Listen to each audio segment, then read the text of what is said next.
이번 명절에 제가 이 부모님 댁에 올라가서 명절을 이렇게 같이 보내고 있는데 저에게 한 4살 된 아들이 하나가 있습니다. 이 4살 된 저희 아들이 막 집에서 혼자 뭘 이렇게 꺼내서 계속 보고 있는 거예요. 그래서 도대체 이 아들이 뭘 보고 있나 하면서 제가 이 녀석이 뭘 보고 있나 하고 가서 이렇게 봤는데 그것이 저의 옛날 그 사진들 사진첩을 이렇게 꺼내 갖고 혼자 그거를 계속 보고 있더라고요. 그래갖고 저도 같이 옆에 앉아 갖고 저의 옛날 사진을 이렇게 보게 되었습니다. 그 사진을 꺼내 보고 있는데 그 사진을 보면서 와, 나도 참 많이 변했구나 하는 그러한 생각이 들었습니다. 그래서 사진을 한 장 좀 준비해 봤습니다. 한번 보여 주실까요?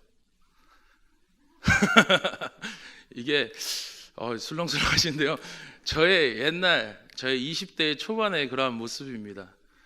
제가 이런 모습이 있었었기 때문에 지금 우리 아내를 제가 만나지 않았나 그런 생각을 좀 해보면서 성령이 충만해져야 되는데, 오늘 말씀을 준비하면서 성령이 충만해져야 되는데 내가 다른 것들을 많이 충전했구나 이런 것들 이런 생각들을 좀 생각이 들었었습니다. 어렸을 적 저의 모습은 부모님 속을 참으로 많이 어렵게 하고 힘들게 하는 그런 아이였습니다. 저녁에 어머니께 엄마 저 잠깐만 저녁에 나가서 자전거 좀 타고 돌아올게요 하고 나가서 자전거를 타고 한강을 한 바퀴 돌겠다라는 그러한 일념으로 나갔는데 한강이 왜 이렇게 넓었는지 그거를 다 돌 수가 없겠더라고요. 그래서 막 열심히 놀다가 들어와 보니 새벽이 되어서 부모님의 걱정을 엄청 끼쳐서 혼나는 그런 아이였고, 주일날 상진아 교회 조심히 잘 다녀오고 엄마가 이걸로 준 걸로 헌금하렴 하면서 다 그것을 받으면 이렇게 어머니께서 말씀하시면 집에서 나와서 그냥 바로 50원짜리 게임 한 판 해보겠다고 인생을 걸 정도로 교회도 안 가고 뛰어서 막 달려가 오락실로 인생 오락 한 판 해보겠다고 딱 앉아서 막 열심히 두드리고 있다 보면 등 뒤가 막 사늘해지고 오싹해져가지고 누가 있나 하고 이렇게 딱 뒤로 돌아보면 제 어머니가 팔짱을 딱 끼고 이 녀석을 오락을 하는 걸 끝까지 지켜보셨다가 오락이 딱 끝나는 동시와 같이 등짝 스매싱을 딱 때리시면서 끌고 교회로 끌려가는 그런 아이가 바로 저였고요. 교회에서 예배드리라고 교회를 보내놨는데 교회에서 예배는 안 드리고 친구들과 함께 신발 던지기를 하다가 교회 유리창을 와장창 깨먹어가지고 제 어머니께서 아유 너 때문에 엄마가 창피해서 집사님들 앞에서 얼굴을 못 들겠다 하면서 검은 비닐봉지를 신발 삼아 집에 걸어가던 아이가 바로 저였습니다. 그렇게 말썽을 많이 부리는 아이가 바로 저였습니다. 그렇게 말썽을 많이 부리는 아이가 성장해서 주님을 만나고 삶이 바뀌게 되어 변화되어 사역자가 된 지금 여기 여러분들 앞에서 말씀을 전하고 있습니다. 참 제가 생각해도 감개무량합니다. 지금 집에서 말씀을 전하는 아들을 위해 기도하시면서 영상으로 부모님께서 보고 계실 텐데 어머니 감사합니다. 저희 어머니가 참 기뻐하고 계실 것 같다는 생각이 듭니다. 오늘 말씀에서도 그 삶이 변화되어 우리의 삶의 주인이 되시고 아버지가 되시는 하나님께서도 기뻐하시는 성경의 인물이 나옵니다. 그 성경의 인물은 바로 베드로입니다. 베드로는 예수님의 참 제자이고 예수님께서 제일 사랑하는 제자이기도 했습니다. 처음에 어부로서 기적을 행하시는 예수님을 만나 사람을 낚는 어부가 되라 말씀에 그 예수님을 따르기 시작하여서 모든 일에 예수님과 함께 따라다니고 참 제자의 모습을 보이는 모습을 우리가 베드로를 통해서 볼 수가 있습니다. 그리고 이 베드로는 예수님께 놀랄 만한 참 고백을 한 사람이기도 했습니다. 우리 함께 마태복음 16장 16절에서 19절 말씀을 보도록 하겠습니다. 마태복음 16장 16절에서 19절 말씀입니다. 같이 읽도록 하겠습니다.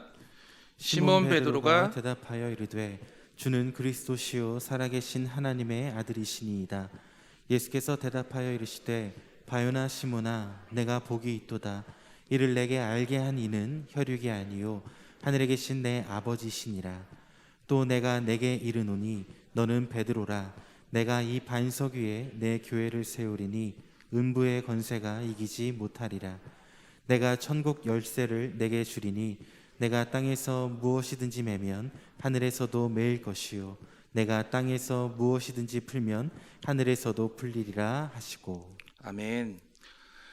이렇게 예수님께서는 베드로의 고백이 너무나도 예쁘셨는지 베드로에게 복이 있다라고 말씀하시며 반석 위에 교회를 세우고 음부의 권세를 이기지 못하게 하고 천국 열쇠를 주어서 무엇이든지 땅에서 매면 하늘에서도 매인다고 말씀하시고 땅에서 풀면 하늘에서도 풀릴 것이다 라고 이렇게까지 말씀을 하셨습니다. 이렇게 베드로의 말과 예수님의 말씀을 우리가 보게 되면 베드로는 정말 믿음이 충만하고 성령이 충만한 사람 같지만 아직까지 그의 모습은 겉사람의 모습뿐만 아니라 속사람까지 성령이 충만하다고 볼 수가 없었습니다. 이어서 16장 21절에서 23절의 말씀을 우리가 함께 다시 한번 보도록 하겠습니다. 16장 21절에서 23절입니다. 이때로부터 예수 그리스도께서 자기가 예루살렘에 올라가 장로들과 대제사장들과 서기관들에게 많은 고난을 받고 죽임을 당하고 제3일에 살아나야 할 것을 제자들에게 비로소 나타내시니 베드로가 예수를 붙들고 항변하여 이르되 주여 그리 마옵소서 이 일이 결코 주께 미치지 아니하리이다. 예수께서 돌이키시며 베드로에게 이르시되 사탄아 내 뒤로 물러가라. 너는 나를 넘어지게 하는 자로다. 내가 하나님의 일을 생각하지 아니하고 도리어 사람의 일을 생각하는도다 하시고. 아멘. 하나님의 일을 생각하지 아니하고 도리어 사람의 일을 생각하는도다라고 이렇게 말씀하시는 모습을 볼 때 베드로의 믿음을 우리가 볼 수가 있습니다. 현재 자신의 눈으로 보이는 기적과 이적을 행하는 예수님의 모습을 보면 예수님을 통하여서 성령께서 진정으로 행하는 일들을 헤아리지 못하는 모습을 볼 수가 있습니다. 그러면서 예수님께서 말씀하십니다. 누구든지 나를 따라오려거든 자기를 버리고 제 십자가를 지고 따르라. 자기 생명을 구하고자 하는 사람은 잃을 것이며 나를 위해 자신의 생명을 버릴 사람들은 얻을 것이다. 이 말씀은 우리가 진정으로 변화되지 않으면 할 수 없는 것들입니다. 우리가 성령으로 충만해져서 충전되고 변화되어 행하지 않으면 할 수 없는 것들입니다. 그 이유는 바로 우리의 안전을 생각하는 것과 우리들의 생명이 달린 문제이기 때문에 걱정이 먼저 앞서고 거부감이 먼저 들기 때문입니다. 베드로는 어땠을까요?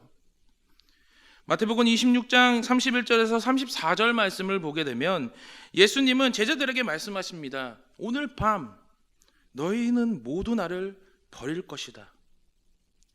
성경에도 내가 목자를 칠 것이니 양떼가 흩어질 것이라고 쓰여 있다. 그러나 내가 다시 살아나서 너희보다 먼저 갈릴리로 가야겠다라고 예수님께서 이야기하시면서 그때 베드로가 예수님께 믿음이 있는 것처럼 모습을 보이면서 이야기를 합니다.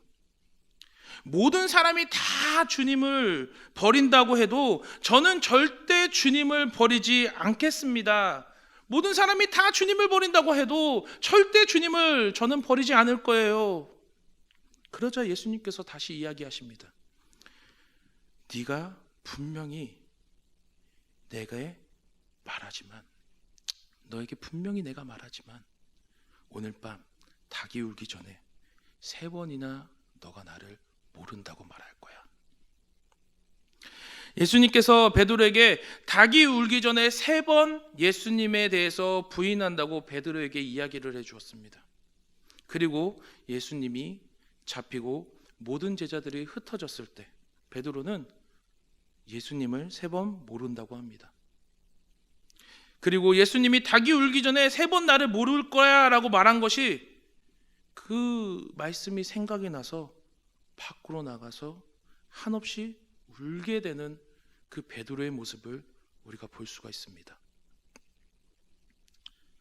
우리는 예수님을 믿는다고 이야기하지만 현재 나의 모습이, 현재 나의 그 모습들이 베드로와 같은 모습을 보이진 않았을까요?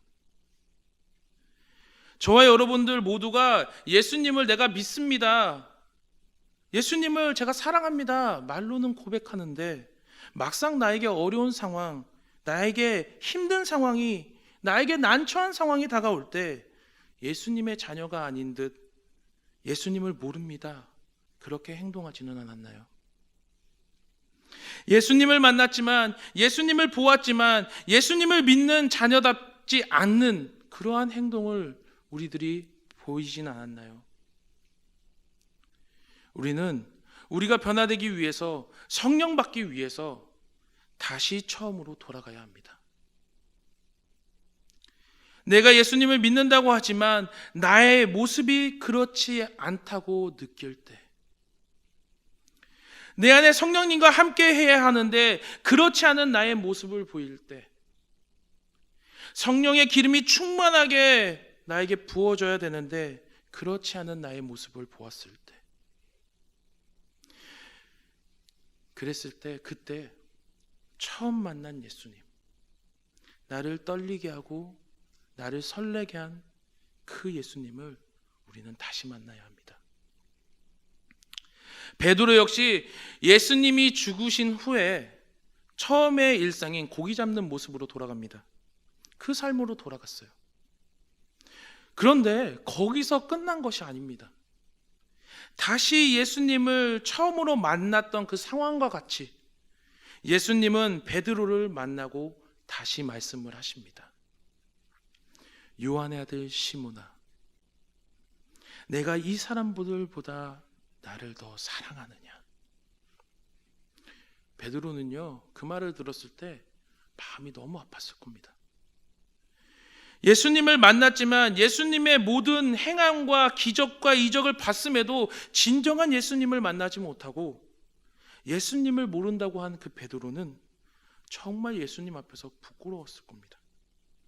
그러나 한편으로는 예수님을 사랑한다고 다시 한번 고백하고 싶었는데 베드로가 그 예수님을 다시 만나고 나서 다시 진정한 고백이 나옵니다. 내가 주님을 사랑하는 줄 주님께서 아시나이다. 그러자 예수님께서 말씀하십니다. 내 양을 먹이라. 내 양을 치라. 내 양을 먹이라. 여기 있는 우리 친구들은 진정한 예수님을 만나야 합니다. 진정으로 예수님을 만나서 우리가 성령의 충만함을 받아 우리가 변화해야 되고 우리가 거듭나야 됩니다. 변화된 삶으로 성령이 충만해져서 담대하게 우리가 나아가야 됩니다. 여기 계신 부모님들도 마찬가지입니다. 우리 부모님들이 먼저 우리 아이들보다 성령이 먼저 충만해져서 주님의 말씀과 같이 우리 자녀들을 주님의 말씀으로 먹이고 주님의 사랑 안에서 가르치고 보호하면서 성령의 충만함을 받을 수 있도록 기도의 자리로, 예배의 자리로, 주님을 만나는 자리로 이끄셔야 되는 것입니다. 그렇다면 예수님을 다시 만나고 마가의 다락방에서 성령을 충만하게 받은 이 베드로의 삶은 어떻게 변화가 됐을까요? 오늘 말씀을 보면 예수님을 십자가에 못 박은 이 제사장들과 사두개인들이 예수 안에서 죽은 예수 안에서 죽은 자의 부활이 있다고 백성들에게 가르치고 전하는 것을 싫어했습니다. 그래서 사도들에게 물어봅니다. 너희가 무슨 권세와 누구의 이름으로 이 일을 행하느냐? 그때 베드로가 이야기하는데, 말씀에서는 베드로가 성령이 충만하여서 거기에 있는 모든 사람들에게 예수를 통하여 구원을 받을 수 있다고 전하는 모습을 우리가 볼 수가 있습니다.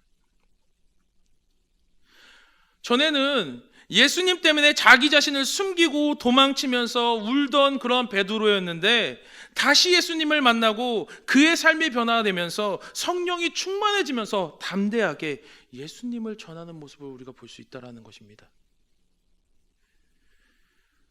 우리는 예수님의 제자다운 삶을 살기 위해서 진정으로 예수님을 만나야 되고, 그 예수님을 통하여서 우리가 성령의 충만함을 받아야 한다는 것입니다. 그리고 나서 성령의 충만함을 받고 나서 거기서 끝나는 걸까요? 아닙니다. 우리는요, 그 성령의 충만함을 받고 그것을 사용해야 됩니다. 주님의 복음을 전하는 일에 우리가 사용해야 되는 것입니다. 예수님을 믿는 나이지만 부끄러운 모습으로 나아가는 것이 아니고, 학교에서도 담대하게 그 성령 충만함을 받은 것을 사용하는 것이고, 직장에서도 우리 부모님들께서 담대하게 예수의 구원의 사역을 전하는 것이고, 우리의 이웃과 환경에서도 우리가 담대하게 예수님을 전하는 사람들이 되어서 성령의 충만함을 사용하는 변화된 사람들이 되어야 한다는 것입니다. 성령의 충만함을 받은 사람은 그 삶이 변화가 됩니다. 나의 기쁨이 다른 곳에서 나오지 않습니다. 예수를 통해서 기쁨을 얻습니다. 죄의 굴레에 벗어나 그리스도 안에서 자유로움을 부름받고 하나님의 뜻에 순종함으로 나아가며 나의 삶이 바뀌게 되는 것입니다. 베드로도 그 삶이 바뀌고 변화되었습니다. 성령이 충만해져서 예수님의 말씀에 순종하며 성령에 이끌려 담대하게 나아가는 베드로를 볼 때, 우리도 이 시간 성령의 충만한 은혜를 받아서 변화되고, 변화된 삶에서 성령 안에서 담대하게 예수님의 일을 행하며 살아가는 우리들의 모습이 되어야 될 줄로 믿습니다. 여러분들, 성령의 충만한 은혜를 받은 걸 사용하십시오. 성령의 충만한 은혜를 받은 것을 사용하시길 바랍니다. 제가 예수님을 믿고 나서 나는 이제 예수님을 진정으로 믿었으니까 사역자가 되어야겠다, 이런 생각을 한 뒤에 걱정되는 게 하나가 딱 생겼습니다. 그런 고민이 생겼습니다. 그것이 무엇이냐면, 아직도 예수님을 모르는, 아직도 예수님을 안 믿는 저희 아버지였습니다. 내가 사역을 시작하게 되면 아버지를 전도하는 것이 나의 십자가이겠다, 그게 내 사명이다 생각이 되어서 시간이 될 때마다 주일날 함께 예배를 드리러 가자고 아버지를 계속적으로 전도하였습니다. 그러나 아버지께서는 예배에 가시지 않겠다고 번번이 그것을 거절하셨습니다. 바둑을 봐야 된다, 전국 노래장을 봐야 된다, 그러면서 막 번번이 그것을 반대하시고 거부를 하시는 거였어요. 그런데 어느 날 매번 물어보던 그 아들의 모습 때문인지, 그래, 야, 한번 가보자, 그래, 네 말 듣고 한번 가서 드러나 보자 하시면서 우리 가족이 처음으로 엄마, 아빠, 누나, 저 이렇게 함께 다 같이 처음으로 교회에 가서 예배를 드리게 되었습니다. 저는 그날을 잊을 수가 없습니다. 정말 그날을 잊을 수가 없습니다. 하나님께 감사함에 찬양을 부르면서 그 말씀을 들으면서 찬양 시간부터, 예배 시작부터 예배가 끝날 때까지 계속 눈물이 그냥 주룩주룩 흐르는 거예요. 그냥 계속 눈물이 너무 흘러. 아버지가 옆에서 야 그만 좀 울어, 야 그만 좀 울어 계속 이러시길래 진짜 계속 휴지로 닦아가면서 눈물을 흘렸었습니다. 너무 하나님께 감사했습니다. 너무 기뻤습니다. 아, 나의 십자가를 이제 조금 내려놓는가 보구나, 나의 십자가를 이제 조금 내려놓나 보다, 그런 마음이 들었습니다. 예배가 끝나고 집에 가면서 다음 주에도 함께 아버지 예배 드리는 거예요, 같이 말씀 들으러 가는 거예요, 그렇게 아버지와 약속을 했고, 아버지께서도 어우 야 말씀을 들으니까 좋다, 다음에 또 한번 와봐야겠다 야, 이렇게 말씀하시면서 교회 가는 것을 너무 흔쾌히 기분 좋게 받아들이셨습니다. 그날은 정말 다시 한번 말씀드리지만 저에게 너무나도 기쁜 날이었습니다. 그래서 그날은 이제 주일이다 보니까 저녁에 학업 때문에 이 대전에 내려오게 되었어요. 함께 지내는 형들과 친구들과 동생들에게 이 사실을 전했습니다. 우리 아버지가 처음으로 나와 함께, 우리 가족과 함께 교회를 갔어. 아버지가 말씀을 들으니까 너무 좋다고 하셨어. 너무 기뻐. 다들 이 얘기를 듣자마자 와 축하해 준다고, 너무 기쁜 일이다, 우리가 다 같이 모여서 기도하자 하면서 자취방에 모여서 기타 들고 막 기타를 치면서 찬양하고 그 일들을 위해서 기뻐하면서 같이 기도의 시간을 막 가졌습니다. 그런데 이틀 뒤에 화요일 날 저는 아버지와 이별을 해야만 했습니다. 우리 친구들, 나의 사랑하는 부모님께 잘해야 됩니다. 잘하세요. 그날따라 몸이 좀 안 좋으시다고 말씀하시던 아버지께서 그날 오후에 심정지가 오셨고 저는 아버지 장례를 치러야만 했습니다. 아버지가 돌아가셨다는 소식을 들은 저는 하나님이 너무 원망스러웠습니다. 그리고 제 마음 가운데 다짐했습니다. 하나님은 없다. 하나님은 안 계신다. 교회라는 곳, 그리고 이 예수님을 믿는 그 자리에 절대 나오지 않겠다. 다짐을 했습니다. 그리고 저의 생각대로 예배 자리에 가지 않았습니다. 그런데 시간이 조금 지나고 나서 어느 날 외할머니랑 외할아버지가 저를 부르시면서 말씀을 하시더라고요. 상진아, 참 마음이 아프지? 그래도 너희 아버지가 말씀을 듣고 예배 자리에 갔잖아.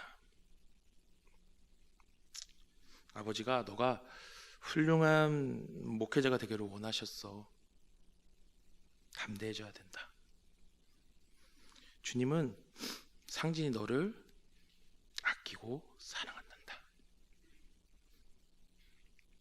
그 말씀이 저에게 참 위로가 되었고, 다시금 주님 앞으로 나아갈 수 있고, 나를 아끼시고 사랑한다는 그 말씀이 너무나도 위로가 돼서 다시금 주님 앞에 나아갈 수가 있었습니다.